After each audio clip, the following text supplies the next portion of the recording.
Are you a Republican, a Christian, a conservative? We got something to say to you. We kind of understand what you're going through right now. Introduction, beat, drop. Welcome to Relative Conscious. My name is Antonio Brown. Irvin Bryant. This is the Convo Podcast. Shout out to our DJ for making the beat. At DW Made That on all social media.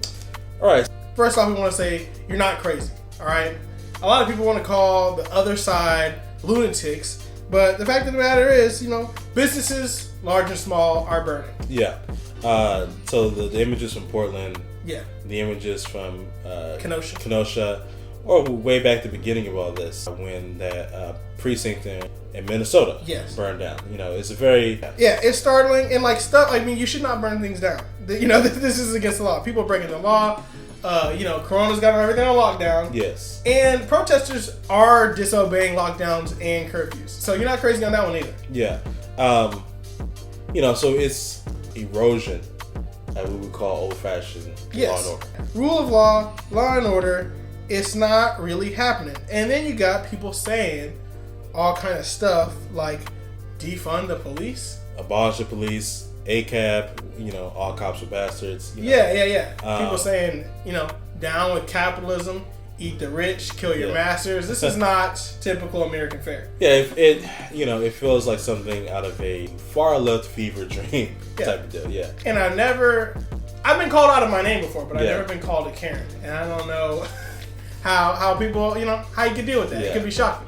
I have been called a thug before, so I'm guessing, You don't like it. Yeah, you don't like it. Yeah. I bet you don't like it. You see why we don't like being called thugs. Yeah, a little bit. And, all this stuff is startling. And, society's constantly changing. Something's always happening. It's a war there, an economic recession. Something is always happening. But this is different. Yeah, and change is scary. Change is unsettling. We're used to things being a slow, stagnant move towards progress, but this feels to be very much a shake of the snow globe to reset everything. Right. And this feels different. You guys, say that there seems to be a real heightened fear coming from conservatives. Bona fide fear. Now, a lot of people are getting blamed for the fear, but let's just look at it for what it is. There is fear present. There is a genuine threat that I heard from the RNC. The hard truth is, you won't be safe in Joe Biden's America. So when you hear Kimberly Guilfoyle, Mike Pence, you hear a threat of what will happen if you mess around and let Biden get elected. Yeah, it's the ideal that Biden is a Trojan horse, where Biden supports really far left policies. He's never said defund the police. He didn't. Yeah, but I can understand how other people in his party saying that. But why? Because we've seen, a range of Democrats before. We've seen a range of Republicans before. So why are they all getting grouped? Why are we it's DEFCON? It's a whole different situation. Yeah. And the last time we heard that was 9/11. And when we were attacked on our own soil, out of the blue seemingly for the everyday American, sure there was fear, but we were more angry. The attitude was, we're going over there to get them because we're not gonna, tolerate that. Yeah. And we did that in large part. We ran to the Middle East and started handling business. But now that we've got chaos in the streets, more or less, it's not the same attitude. Yeah, and also, I would understand if you, live in the burbs, you got a white picket fence, 2.5 kids and a dog, the Ford Expedition in the driveway, Eddie Bauer edition. The ideal that lawlessness is coming and that there is a erosion law and order would make you want to protect your own.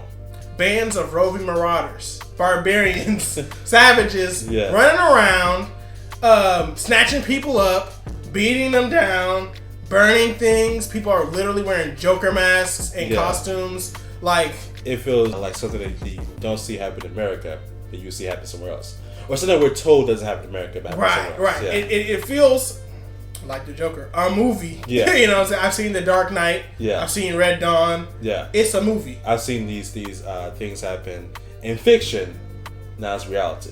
Yeah. So when, life is a horror film, then what are you going to really do, though? Like, we always see the horror film and be like, oh, man, if it was me, though, I wouldn't let Jason get me. Yeah. So now we're here. Okay, the Joker is real. He's out here. What are you going to do, conservatives, when, this is where we're at? Especially if Kimberly Guilfoyle's, threat comes to fruition. They want to destroy this country and everything that we have fought for and hold dear. They want to steal your liberty, your freedom. They want to control what you see and think and believe so that they can control how you live. If Biden is elected, and if he does just let anything happen, how will you respond? Yeah, I think you will respond. You respond by trying to protect yourself, maybe violently, maybe with the AK, Second Amendment and all with that. Second Amendment rights, right? Because you believe that there has to be law and order, there has to be rules that have to be followed, right? Which is not an uncommon thought process. Oh, absolutely. Yeah. I mean, because when we made society so we can work together, cooperate, and protect ours as a collective. I mean, I have mine, you have yours. Yeah. But we both don't want either of ours, stolen by some other guy. Which, so the whole, the Declaration of Independence, right? When we talk about life, liberty, and pursuit of happiness. Pursuit of happiness, according to John Locke, when he, originally proposed these ideals that Thomas Jefferson, remixed, made the American version of it, means property. Yes. The right to own property, the right to have property. So, it makes sense. It's at the core of our cultural identity, political identity. So, life, being able to live. I want to be alive. I want my people to be alive. Liberty, freedom to think and to act. To move, right? To move, to freedom not to be scared of the state or vigilante actors. Right. Yeah. And then property, my things and my possessions that I hold dear are not taken from me. Right, and I think it's kind of in that order. Right? You have to be alive. Let's get a pulse. And then while I'm alive, I would like to do what I want to do. And then while I'm doing what I want to do, I like to, have a couple things. Yeah. And, we say we understand because we want the same things as Black Americans. And so as Black Americans, and I would go as far as to say as Black Lives Matter. Yeah. So if we want to just reverse engineer, just look at in the things we've discussed in the opposite direction. If you see Black people die on camera, right? We've all seen it at this point, one time or another, and I've seen a lot of them. Yeah. Life is being taken away. Circumstances, forget all, the specificities. Life is being taken over and over again on camera and without the consequence of law. So the law is not preserving life, right? The state does not seem to protect life for Black people when it comes to interacting with the state's main arm that we get every day, the police, right? Liberty, am I able to move freely? Do I feel as if I have the ability to live every day freely in this country, right?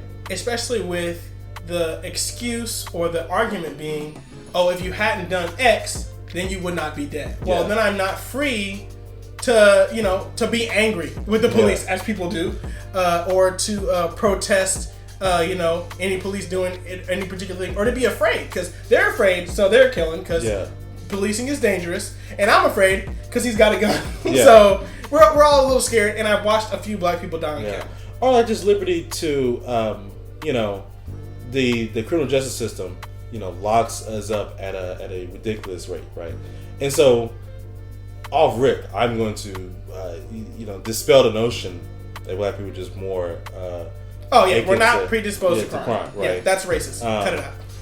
Our culture is not doing it because I listen to trap music today. I have not sold dope ever. Never had that. Look, put this way. My dad's a 50-year-old Black man. He knows the words to Regulate, which is an old school, thug rap song by Warren G, right?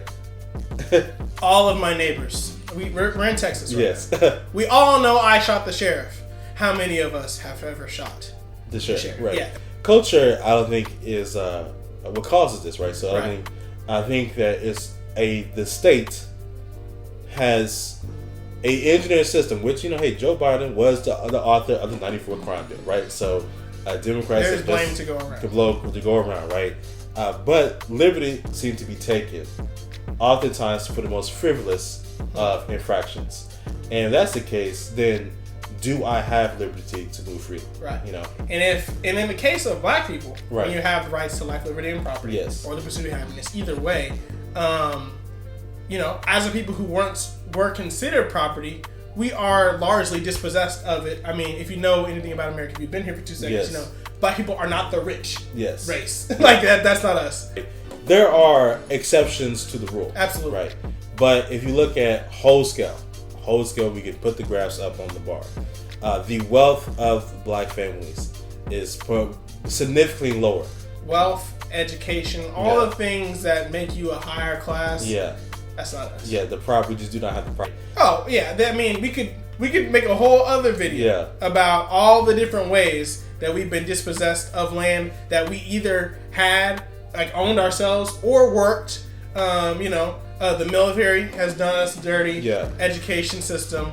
But if you don't buy all that, we don't have the property. We do not have it. Yeah. I mean, it's a fact.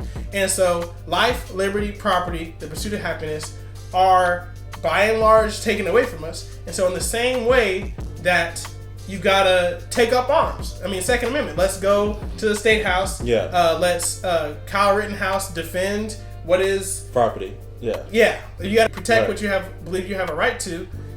That's why we got fire. That's why we've got riots. That's why we got protests mainly.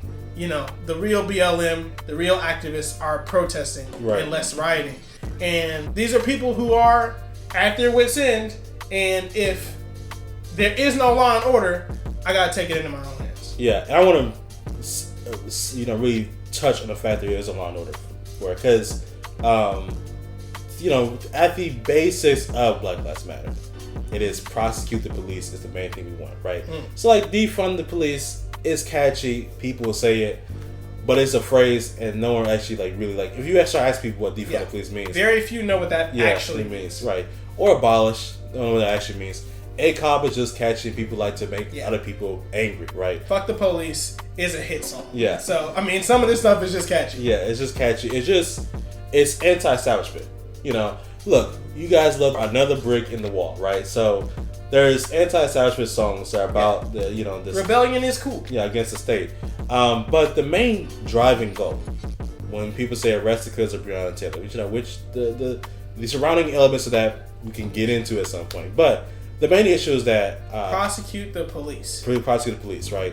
So when you talk about George Floyd, when you talk about Breonna Taylor, when you talk about Tamir Rice, when you talk about Sandra Bland, Philando Castile, yeah. If you commit a crime, just like you believe the protesters, there's got to be something that happens to them, or the rioters. Yeah. The rioters, cops, why aren't you doing anything? We are saying the exact same thing, right? And so if we don't feel as if there's law and order on our side. If you feel there's a law and order, and your immediate reaction is to take up arms to protect yours, in the same way we feel there is no law and order, and look, we could get wild and people could take up arms. We're peaceful people. But that's not. I feel there is a problem with the state and its willingness in taking life from black men. If I didn't take up arms, I marched peacefully. In the same vein that Martin Luther King marched, right? And I will say the majority of people do that. We had marches, we had 3 or 4 nights of marches here in Houston, right? You saw a couple knuckleheads here and there, but if you know anything about crowds, most people do what they're supposed to do. Every now and then you got people who don't act right. There's always, just like in the police force, there's always a bad apple, you feel me? And the last thing about bad apples, right? Chris Rock said this. They always say the same things, man. They always say the same thing. It's like, well, it's not most cops. It's just a few bad apples. I know it's hard being a cop. I know it's hard. But some jobs can't have bad apples. Okay? Some jobs, everybody got to be good. Like pilots. American Airlines can't be like, most of our pilots like to land. What would you... Are you booking an American Airlines flight? Right. In the same way, people want us to believe in law and order. Come on. But some of them can't protect life. They can't land the plane at the end of the day, right? I just think, at the end of the day, if you know me, I'm not crazy. We know most black people aren't just radicals. Yeah. But if you even hear your black Christians that you go to church with every day promote Black Lives Matter, this is a deeper issue. This is an issue that is not just some people just want to act wild. This is an issue of life is not being respected. Yeah. And life, liberty, and the pursuit of happiness. You want your constitutional rights, and we understand. Yeah. So we understand what you feel, and we ask in return. Sorry, we ask in return that you see it from the other side. We took the time out to look from your point of view. You know what I'm saying? We ask that you do the same. All right. This has been the Kind of Woke Podcast. I'm Antonius Brown. Irvin Bryant. We'll see you guys next week. To be a pessimist means that you have agreed that human life is an academic matter. So I'm forced to be an optimist. I'm forced to believe that we can survive whatever we must survive.